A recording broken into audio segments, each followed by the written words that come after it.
गंवार सास। ममता ने अपने बेटे को पढ़ा लिखा कर बड़ा आदमी बनाया। अब वो शहर में अपने परिवार के साथ रहता है। एक दिन ममता का बेटा रोहन अपनी पत्नी आलिया से कहता है, अरे आलिया, सुनो, माँ अब से गांव में नहीं रहेगी।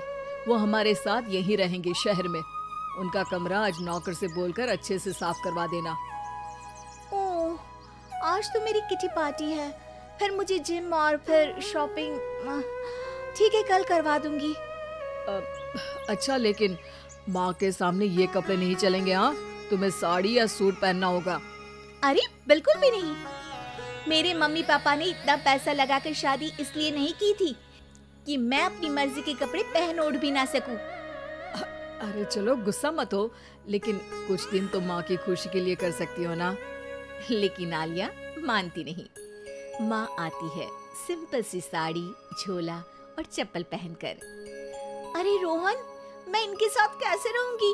मेरी फ्रेंड्स क्या कहेंगी? ये तो पूरी गंवार लग रही है। आलिया, माँ गांव में रहती थी इसलिए ऐसी हैं। तुम आज ही माँ के साथ जाकर उनकी पसंद की शॉपिंग करवा देना। इनके साथ घर के अंदर रहना मुश्किल है, बाहर तो मैं कभी भी ना जाऊं। रोहन को आलिया पर गुस्सा आ जाता है। माँ, ओ माँ। हाँ बेटा। वो माँ को ले जाने के लिए उनका हाथ पकड़ता है कि अरे माँ, तेरे हाथ अभी तक इतने कड़े हैं, तूने इसका कोई इलाज नहीं किया? अरे बेटा, इसका कोई इलाज नहीं। वैसे भी मुझे कोई शर्म नहीं कि मेरे हाथ मुलायम नहीं है, क्योंकि इन्हीं हाथों से मेहनत कर मैंने तुझे बनाया है बेटा। अगले दिन, माँ, मैं ऑफिस जा रहा हूँ। कुछ लाना हो तो आलिया को बोलकर फोन करवा देना। रोहन के जाने के बाद, आप ना आज कमरे में ही रहिएगा, घर में पार्टी है, मेरी सहेलियां आ रही है, मैं उन लोगों के सामने आपको नहीं ला सकती हूँ। ठीक है बहू, लेकिन तुम कहो तो मैं कुछ खाने को बना दूं तुम लोगों की पार्टी के लिए। वो लोग सिर्फ कॉन्टिनेंटल या थाई फूड ही खाते हैं। कोई बात नहीं, कभी इंडियन खिलाने वाला कोई मिला नहीं होगा ना। मैं बनाकर कमरे में चली जाऊंगी। जैसे आपकी मर्जी। आलिया के घर उसकी दोस्त आती है, पार्टी होती है। अरे वाह आलिया, ये क्या है खाने में? बड़ा ही स्वादिष्ट है यार, इसकी रेसिपी मुझे चाहिए। हाँ, और ये दाल, ओ माय गॉड, मैंने तो किसी 5 स्टार में भी ऐसी दाल नहीं खाई है यार। तू कुक को यहाँ बुलाना। अब आलिया घबरा जाती है।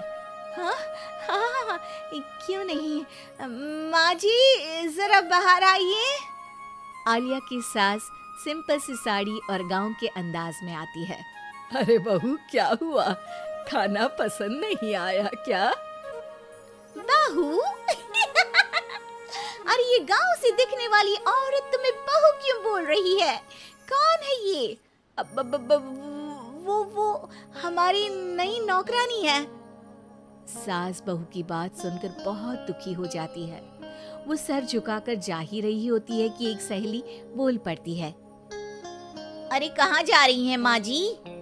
वो उठकर उनके पैर छूती है। जीती रहो बेटा। क्या है ना, आपकी शक्ल बिल्कुल मेरी माँ जैसी है। पता है आलिया, मैं शहर पढ़ने आई और फिर शहरी हो गई, लेकिन मेरे माँ पापा तो आज भी गांव में रहते हैं, बिल्कुल इनके जैसे ही हैं। अब यहाँ बैठिए ना आंटी, आप सच में बड़ी खूबसूरत है और आपके हाथ का खाना तो लाजवाब है। काश ये मेरी सास होती। सभी सहेलियां सास को घेर कर बैठ जाती हैं और उनसे खाने की रेसिपी पूछ रही होती है कि तभी घर की बेल बजती है और रोहन आता है। अरे क्या बात है, आज आप लोग हमारे घर में? और ये लोग तो मुझे आलिया से ज्यादा माँ की सहेलियां लग रही हैं। क्या ये आपकी माँ है? लेकिन आलिया ने तो कहा कि ये उनकी नौकरानी है और इन्होंने भी नहीं बताया। वो नहीं बताएंगी, क्योंकि उनके लिए बच्चों की इज्जत और उनकी खुशी सबसे पहले है। मुझे माफ कर दो, मुझे इन्हें तुम लोगों से मिलवाने में शर्म आ रही थी। कि तुम लोग क्या कहती। अरे अब तो हमें शर्म आ रही है कि तुम हम लोगों की सहेली हो।